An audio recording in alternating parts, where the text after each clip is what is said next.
Everyone and अस्सलाम वालेकुम। मैं हूं Shagufta Yasmeen and welcome back to my channel painless TV. आज हम बात करेंगे एक ऐसी एक्ट्रेस के हवाले से जिनका नाम था यानी असली नाम था महजबीन बानो और फिल्म इंडस्ट्री ने उन्हें बना दिया था ट्रेजेडी क्वीन और उनके चाहने वाले उन्हें जानते हैं मीना कुमारी के नाम से। मीना कुमारी के हवाले से हम बात कर रहे हैं तो यहाँ पर मैं आपको ये भी बता दूँ कि मीना कुमारी 1 अगस्त 1925 में पैदा हुई और मीना कुमारी का जो ताल्लुक़ था एक बहुत ही गरीब ख़ानदान से था। साथ साथ आपको सुनकर ये हैरत होगी कि मीना कुमारी को बिल्कुल फिल्मों में काम करने का शौक़ नहीं था और वो बचपन में रोया करती थीं कि भाई मुझे स्कूल जाना है, मुझे फिल्मों में काम नहीं करना। लेकिन घर की हालत ऐसी थी कि उनको काम करना पड़ा और बचपन से ही फिल्मों में आना पड़ा। मीना कुमारी के हवाले से एक बात बड़ी मशहूर है और वो ये है कि जब वो पैदा हुई थी तो उनके माँ बाप के पास इतने पैसे नहीं थे कि वे डॉक्टर की फ़ी अदा कर सकें। मीना कुमारी के जो वालिद थे उनका नाम था अली बख्श और वो एक आर्टिस्ट थे, एक पारसी थिएटर में काम किया करते थे और इनकी जो वालदा थीं वो डांसर थीं।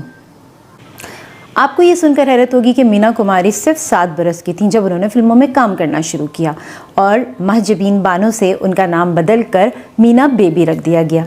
और जब मीना बेबी बड़ी हुई तो उनको एज अ हीरोइन काम मिला और उनका नाम पड़ गया मीना कुमारी।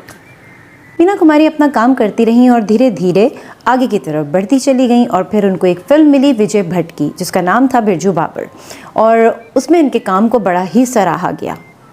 मीना कुमारी काम करती रहीं और आगे की तरफ बढ़ती रहीं और 1953 में उन्हें बेस्ट एक्ट्रेस के अवार्ड से भी नवाजा गया और इसके साथ साथ उनकी कुछ मूवीज़ थीं जो कि बड़ी सुपरहिट रहीं जिसमें इनकी फ़िल्म थी परिणीता, एक ही रास्ता और इसके साथ साथ दिल अपना प्रीत पर आई।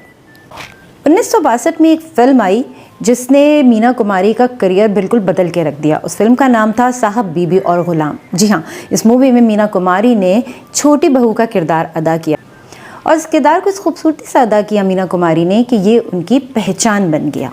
इस मूवी में हुआ कुछ इस तरह से था कि एक छोटी बहू थी जिसको शराब की लत लग गई थी। इस मूवी में जब मीना कुमारी ने एक्टिंग की तो ज़बरदस्त किस्म की एक्टिंग की। इस दौर में मीना कुमारी को 3 मूवीज़ के लिए जो है वो नॉमिनेट किया गया बेस्ट एक्ट्रेस के लिए। तो भाई जाहिर सी बात है किसी और का चांस तो बनता ही नहीं था। मीना कुमारी और कमाल अमरोही ने शादी करने का इरादा किया और 1953 में इन्होंने शादी कर ली। शादी के फ़ौरन बाद एक फ़िल्म आई जिसका नाम था दायरा और कहा जाता था कि ये फ़िल्म जो है वो मीना कुमारी और कमाल अमरोही के ज़िंदगी पर बेस करती थी।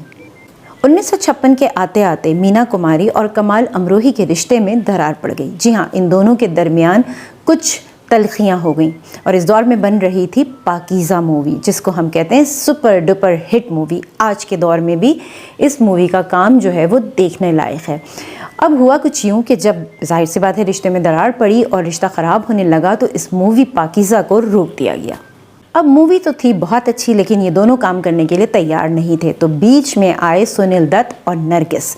इन दोनों ने मिल के ये मीना कुमारी को और कमाल अमरोही को बहुत समझाया और कहा कि इतनी अच्छी फ़िल्म है, इसमें आप लोग इसको पूरा करें और इस तरीके से झगड़े के साथ इस फिल्म को ख़त्म ना करें।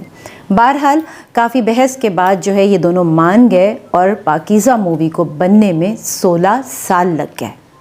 वो गाना तो आप लोगों को याद होगा, चलते चलते यूं ही कोई मिल गया था। जी हाँ, बहुत खूबसूरत गाना और आज के दौर में भी उसी तरह से पसंद किया जाता है।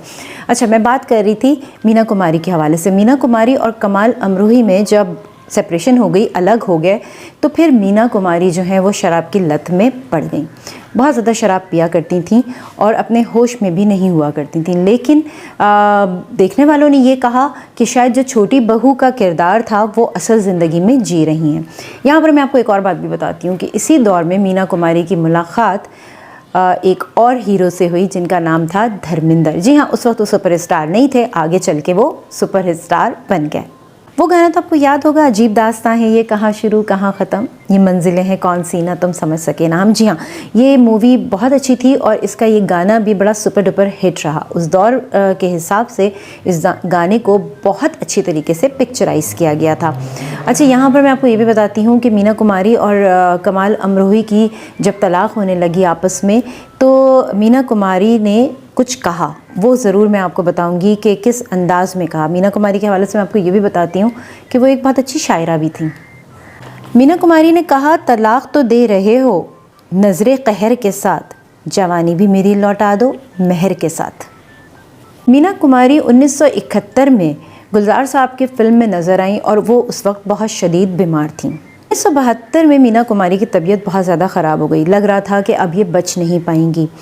तो फिर जैसे तैसे पाकीज़ा मूवी को कंप्लीट किया गया और जब पाकीज़ा मूवी रिलीज़ होने वाली थी तो मीना कुमारी बहुत खुश थी। उन्होंने कहा मैं ये फ़िल्म देखने जाऊंगी, और 3 हफ़्ते के बाद जब पाकीज़ा मूवी रिलीज़ हुई उसके 3 हफ़्ते के बाद उनकी तबीयत इतनी ख़राब हुई कि उनको हॉस्पिटलाइज़ करना पड़ा। 31 मार्च 1972 को मीना कुमारी ने आखिरी सांसें ली। और आपको ये सुनकर बड़ी हैरत होगी कि जब मीना कुमारी पैदा हुई थी तब भी पैसे इतने नहीं थे कि डॉक्टर की फ़ी अदा की जा सके, और बिल्कुल इसी तरह से उनकी वफ़ात पे भी हुआ कि देने के लिए डॉक्टर को पैसे नहीं थे। आपको वो गाना तो याद होगा, तीरे नज़र देखेंगे, ज़ख्मी जिगर देखेंगे। जी हाँ, बहुत अच्छी तरीके से पिक्चराइज़ किया गया था इस गाने को भी, और ये भी पाकीज़ा मूवी का ही गाना था। आज बस यहीं तक। शगुफ्ता यास्मीन को दीजिए इजाज़त। खुदा हाफ़िज़।